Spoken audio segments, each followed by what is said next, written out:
that from time to time, as we've seen with the Asian Bank and as we've seen with the marine rotation in Darwin and other matters, that from time to time Australia might have to take a more self-reliant tone. If I could come in there, James is a fine scholar and he's correct to say this was a very, very good speech from Turnbull. But the idea that it represents a subtle shift to more self-reliance is the most utter baloney and comes straight out of the Malcolm Turnbull PR handbook. I mean, Tony Abbott was very assertive in putting a distinctive Australian position to Obama. Witness climate change. And on the Middle East, Abbott wanted Obama to be more assertive. Now, Turnbull would like Obama to be a little less assertive, but each of them put an independent Australian position with equal vigour. James is really talking baloney in saying that Australian Prime Ministers have gone to America to tell them what they want to hear. That's not true of Hawke, it's not true of Malcolm Fraser. It's really not true of any Australian Prime Minister. If I could just respond to that. What I'm talking about is the last 10 years, Greg. Now, you would know as well as I do. Go back and look at the speech that Julia Gillard made to Congress where she said that Australia can be an ally for all the years to come. What I'm saying... It was Tony Abbott who declined to join the Asia Infrastructure Bank, not Malcolm Turnbull. Tony Abbott, who decided to join it against American advice. Just wait a minute. Yeah, but answer that point. I know that. Yes, I know that. And that is another mark of Australian self-reliance. Look, I mean, as I say, I wouldn't want to overstate it, and I'm talking about a subtle shift. And I think it's been manifest in some of the views that have been expressed by Turnbull on how to achieve some kind of solution in the Middle East, which again, after all, are being expressed by many of the Republican candidates in the current campaign, and which I'm sure are views that are held by officials in the Pentagon as well. But on China, for example, I mean, this is the sort of thing I mean. He said that America should ratify the UN Law of the Sea because he did not want to see American leadership diminished. And that's what I'm talking about. This is precisely the kind of advice that I think an American administration should hear. That has been Australia's position for years. There is no change in substance. Yeah, no one gains anything from being knee-jerk anti-American or poking the president in the eye or kicking the administration in the shins. That's not what I'm talking about. But today we saw Turnbull utter some different words on the alliance where he said we're not unloading our responsibility on the Americans. We know we've got responsibilities. I mean, compare that, Greg. Greg, how do you account for the fact that by all reports, very good reports, reports which I'm sure you heard from your contacts in Washington, that the first thing that Tony Abbott said to Barack Obama was, what can we do to help? James, there is a tremendous analytical flaw in everything you're saying. Tony Abbott had a strategic view which you disagree with. Absolutely fair enough. It was not a view dependent on the Americans. His view was that the Americans should be more assertive in the Middle East, and he encouraged them to be more assertive by saying we would do more. That is not lapdog doing... Yeah, but it is not lapdog doing what the Americans want. Similarly, Turnbull, you claim, is being independent.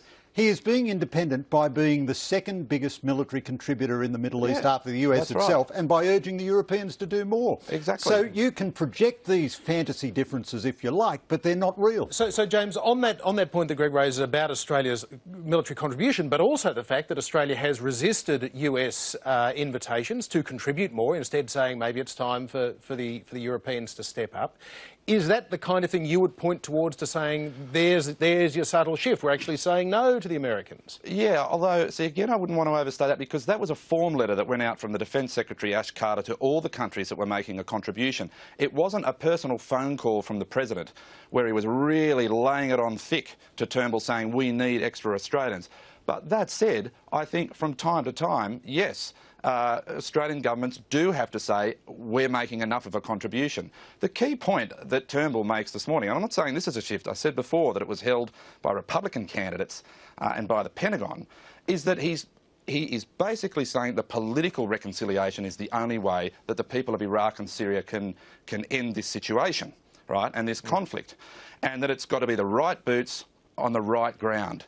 In other words, reading between the lines, he's talking about, and this is not a new point, he's talking about the limits of transformational American nationalism in terms of remaking the Middle East in its own image. That, I think, is an important point, and I think it's an important point for Australians to make in Washington. Greg needs to apply the national interest test. Why is it a national interest for an Australian leader to press the Americans to be more assertive in the Middle East? No, James, I was answering your point that Australians had previously done whatever Americans said, which is simply and plainly not true. You were just stating an untruth about that. And I gave as evidence that it was under Tony Abbott, in your view an American lapdog, that we joined China's Asia Infrastructure Bank against the wishes of America. So you have to occasionally tether these phantasmagorical perceptions in reality. And Turnbull's view of the Middle East is identical with Obama's. So it may be the right view of the Middle East, but it's not in any sense differentiating himself from the American administration. Okay, quick right of reply on that, James, then we'll let you go. I'm simply saying that in this speech today, we saw a different kind of tone from an Australian Prime Minister to Tony Abbott, to Julia Gillard and even to Kevin Rudd that I think we haven't seen for quite some time. I think it's very healthy. I think the alliance is in a very healthy condition. I think there are some rough bits around the edges in terms of the marine rotation, and I think the two leaders will try and sort this out tomorrow about issues of cost. I think there's some American misunderstanding about what we were doing with the Port of Darwin and the lease to the Chinese company. I think this shows that sometimes the American understanding of what's going on in Australia is not quite as sophisticated as we might like, and I think Australia can work on that in Washington. But there is absolutely no doubt, for all Greg's typical hyperbole and shooting from the hip, yeah, which but is answer so the good, facts, James. this Answer the was facts. a change. I think we understand the positions that both of you hold, and also understand we're not going to bridge those differences on this occasion. But James Curran, thank you so much for joining us from Canberra this evening. We do appreciate your time. My pleasure.